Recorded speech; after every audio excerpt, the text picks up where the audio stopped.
5:45 now. Question for you this morning. Do you know how many apps you have on your phone? It's likely dozens. But let's say you start to throw some of those apps into your digital trash can. Well, what happens to your personal info on that app?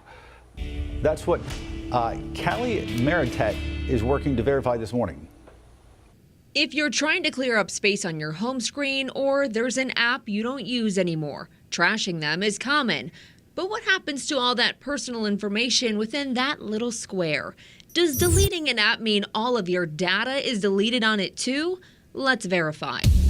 Our sources include Apple and Associate Professor of Computer Science at Bowling Green State University, Rob Green. So basically anything you've ever entered into an app in the history of your phone has the potential to be on your phone. So, I mean, our phones run our lives. So basically your whole life is available at some way on your phone.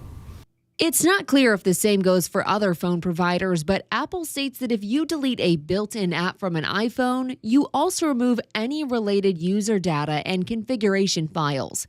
That includes apps like your calculator, mail, and FaceTime. However, it doesn't say if that's the case for third-party apps like social media.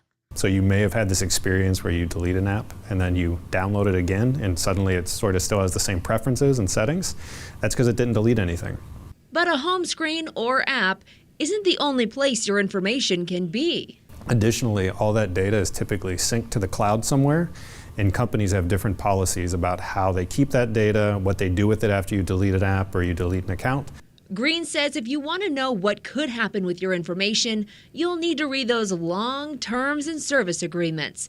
And depending on the app, you might be able to delete all your information, emphasis on might. They may or may not do that.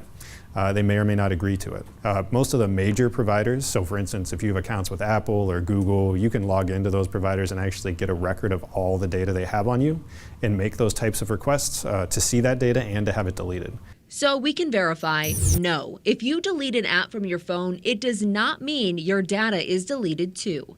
With your Verify, I'm Kalie Marantette. And as always, if there's something you would like us to verify, all you got to do is email us at verify@wcnc.com.